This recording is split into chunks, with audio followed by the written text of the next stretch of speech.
వాళ్ళు చేస్తున్నటువంటి అరాచకాలు.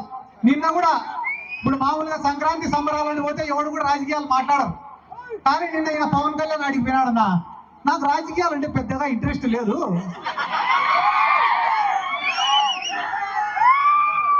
నేను ఫ్లాప్ సినిమాలు తీసినా కూడా నాకు డబ్బులు వస్తాయండి. ఈడ 2 పాయింట్లు, ఆయన తీసేదే ఫ్లాప్ సినిమాలు. ఫ్లాప్ సినిమాలు తీసినా నాకు డబ్బులు వస్తాయి, నీకు డబ్బులు వస్తాయి, బానే ఉంది. మళ్ళీ ప్రొడ్యూసర్ల పరిస్థితి ఏంది, డిస్ట్రిబ్యూటర్ల పరిస్థితి ఏంది, నీ కోసం గుడ్డలు దించుకునే నీ అభిమానుల పరిస్థితి ఏంది?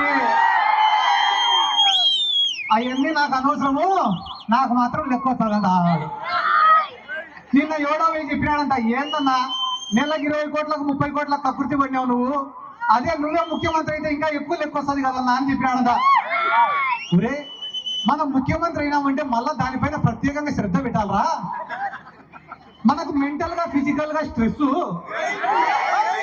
అదే చంద్రబాబు నాయుడు నమ్ముకున్నామనుకో, నెల నెల మన ఇంటికే పంపిస్తాడు కదా లెక్క. వీళ్ళందరి గురించి నేను ఎందుకు చెప్తానా అంటే, వీళ్ళు కూడా జగన్ సార్ గురించి మాట్లాడే మొగోళ్ళైనా. వీళ్ళు పొద్దున్న నుంచి రాత్రి వరకు మేకపోతే గాంభీర్యం ప్రదర్శించి రాత్రినే ఇంటికి పోతేనే అందరూ ఒకరొకరు ఫోన్లో మాట్లాడుకుంటారు. ఓ పక్క చంద్రబాబు, ఓ పక్క పవన్ కళ్యాణ్, ఓ పక్క లోకేష్. ఒరే, మనం ఇన్ని కేసులు పెడతాం వైసీపీ వాళ్ళ పైన, రేపు ఖచ్చితంగా ఆయన మళ్ళా వస్తాడరా. మనం సింగపూర్ పోవాలా, మలేషియా పోవాలా, జపాన్ పోవాలా అని. మా సార్ అందుకే ముందు జాగ్రత్తగా ఏం చెప్పినాడు, 7 సముద్రాలు అవుతా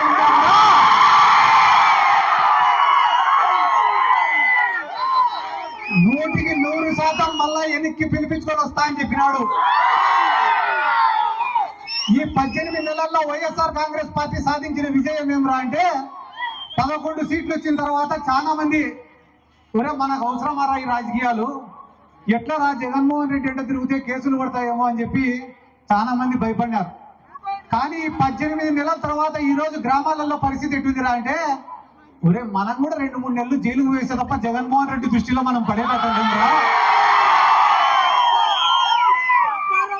కాబట్టి దేనికైనా సిద్ధం కానీ జగన్మోహన్ రెడ్డిని మళ్ళా ఒకసారి నేను ఇదే వేదిక మీద నుంచి మన నాయకుడు జగన్మోహన్ రెడ్డి గారికి కూడా ఒక రిక్వెస్ట్ చేస్తానా, సార్ మనమేం ప్రతిపక్షాలను తొక్కాల్సిన అవసరం లే, వాళ్ళపైన కేసులు పెట్టాల్సిన అవసరం లే, వాళ్ళని ఇబ్బంది పెట్టాల్సిన అవసరం కూడా లేదు సార్.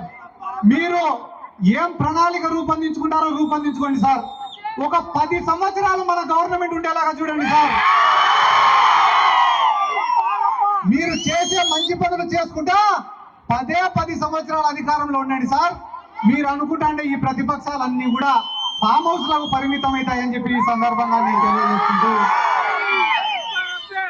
నేను మరొక్కసారి చెప్తానన్నా, చేసిన మంచి ఎప్పటికి కూడా ప్రజలు మర్చిపోరు. మనం చేసే కష్టాన్ని కూడా ప్రజలు ఎప్పుడు కూడా గుర్తు పెట్టుకుంటారు. ఈరోజు జగన్మోహన్ రెడ్డి గారికి ఆయన చేసిన మంచి శ్రీరామ రక్షని కూడా ఈ సందర్భంగా నేను తెలియజేసుకుంటూ, ఈరోజు సంక్రాంతికి పట్టణాల నుంచి అందరూ పల్లెలకు వస్తున్నారు. కానీ పల్లెలలో ఏ రైతు ముఖంలో కూడా సంతోషం లేదు. ఎందుకంటే ఏ పంటకు కూడా రేటు లేదు. ఒకనొక సందర్భంలో మా నందికొట్కూరు నియోజకవర్గంలో మొక్కజొన్న కొనుగోలు కేంద్రాలు పెట్టాడు జగన్ సార్. పెడితే ఐకేపీ సెంటర్ల ద్వారా, సొసైటీల ద్వారా, మార్కెట్ యార్డు ద్వారా కొన్ని వందల లారీలతో మేము కొనుగోలు చేసినాం మొక్కజొన్నని. మాకు అర్ధరాత్రి ఫోన్లు రైతుల దగ్గర నుంచి, అన్నా మా ఊర్లో గోన సంచులు రాలే, మా ఊర్లో పులికోసాలు రాలే, మా ఊరికి లారీలు రాలే, 24 గంటలు మాకు ఇయ్యే ఫోన్లే. ఒక తెలుగుదేశం వాడు వచ్చినాడు, దేనికన్నా మీరు ఇంత ఇబ్బంది పెడతారు, అదే మా గవర్నమెంట్ ఉంటే కన్నా ఇంత ఇబ్బంది పడాల్సిన అవసరం లే, మేము చాలా నీట్గా డీల్ చేస్తాం దీన్ని అన్నాడు. ఒరే, ఇన్ని టన్నుల మేము కొంటాం మొక్కజొన్న, మేమే సేఫ్గా డీల్ చేయలేకుండా నువ్వు ఎట్లా డీల్ చేస్తావురా అంటే, మాకు ఓటేస్తే చెప్తామన్నా మేము అన్నాడు. సరేలే అని మా ఊరోళ్ళు నమ్మి టీడీపీ ఓటేసినారు. చూసాం ఎట్టకుంటాడో వీడు మొక్కజొన్న, బాగా డీల్ చేస్తా అన్నాడు, బాగా డీల్ చేస్తా అన్నాడు అని. మొక్కజొన్న పంట చేతికి వచ్చింది. ఏరా ఏమో డీల్ చేస్తా అన్నామంటే, మీ మాదిరిగా మాకు తలనొప్పి పెట్టుకోమరా, అందుకే మేము కొనుగోలు కేంద్రం కూడా పెట్టాము. ఇంకా మమ్మల్ని అడిగేటోడు ఎవడు? ఇప్పుడు కొనుగోలు కేంద్రం పెడితే లారీ కావాలని అడగాల, పురికోసలు కావాలని అడగాల. కొనుగోలు కేంద్రమే పెట్టకుంటే ఫోన్ చేయాల్సిన అవసరం కూడా లేదు. ఆ పక్క రాష్ట్రంలో ఉన్నారు తెలంగాణలో, వాళ్ళు కూడా కొనుగోలు కేంద్రం పెట్టారు, కానీ మన సారు పెట్టడం లే. ఏంది సార్ మా రైతుల పరిస్థితి అంటే ఒకే ఒక పరిష్కారం, మీకు బాధ వస్తే మందు దాగి పండుకోండి అంతే. అంతకుమించి మీరు ఏం మాట్లాడినా నిన్న మొన్న గ్రామాలలో కోళ్లను పొట్టేళ్లను కోసినప్పుడు కేసులు పెట్టి లోపలేస్తారు. హింసను ఒప్పుకోడంట చంద్రబాబు నాయుడు. ఆయన మాత్రం పుష్కరాలకు మేము 30 మందిని చంపచ్చు, ఇదే గుంటూరు జిల్లాలో ప్రకాశం జిల్లాలో బహిరంగ సభలు పెట్టి 100 మందిని చంపచ్చు, అవేం తప్పులేదు. కానీ పాపం గ్రామంలో ఎవరైనా కూడా ఆదివారం వచ్చి చికెన్ తిన్నామని చెప్పి కోడికి వస్తే కాబట్టి వీళ్ళ అహంకారాన్ని అన్ని కూడా ప్రజలు గమనిస్తున్నారు. ఎందుకంటే నేను పెద్దగా చెప్పను, ఒక చిన్న ఉదాహరణ చెప్తా. జగన్మోహన్ రెడ్డి అంటే వీళ్ళకి ఎంత భయం అనేది. జగన్మోహన్ రెడ్డి కట్టే మెడికల్ కాలేజీలను ప్రైవేట్ వాళ్ళకి ఇస్తామన్నాడు చంద్రబాబు నాయుడు. అన్ని ఇచ్చేస్తాం ప్రైవేట్ వాళ్ళకి అన్నారు. జగన్ సార్ తప్పు సార్, ప్రభుత్వం సొమ్ము ఇవ్వకూడదు అంటే మేము ఇచ్చేస్తామన్నాడు. జగన్ సార్ ఓపిక పట్టి ఒరే టెండర్ వేసే మొగోడు ఎవడో రాన్నాడు.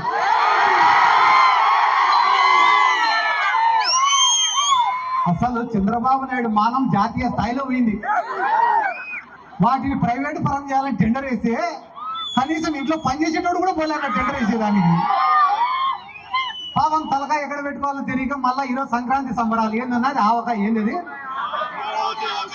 అమరావతి ఆవకాయ, లాస్ట్ కు వాళ్ళకి మిగిలేది ఆవకాయ తొక్కే. కాబట్టి ఈరోజు మా గ్రామాలలో కూడా కొన్ని 100 కోట్లు ఖర్చు పెట్టి జగన్మోహన్ రెడ్డి గారి నాయకత్వంలో అభివృద్ధి పనులు సంక్షేమ పనులు చేసినాం. అన్ని చేసినా కూడా తెలుగుదేశం వాళ్ళు చేసే తప్పుడు ప్రచారాలను తిప్పి కొట్టలేక 11 సీట్లకు పడిపోయినాం.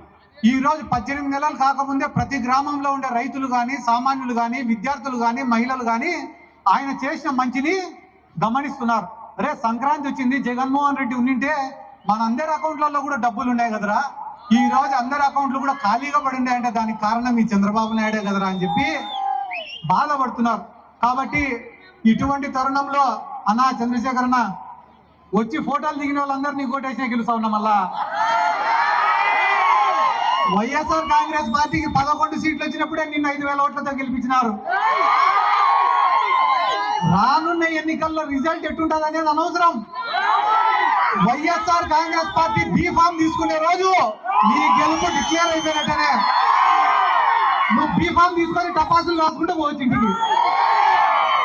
సరే మీరు ఎమ్మెల్యే అయినాక అన్న ఏమో నువ్వు కూడా పైన చూస్తాను అంటే ఎమ్మెల్యే కన్నా పెద్దది, మమ్మల్ని మర్చిపోకన్నా నువ్వు అంటే మేమే మా వాళ్ళకి అడుగుతాం, మాకేం అడగం మేము.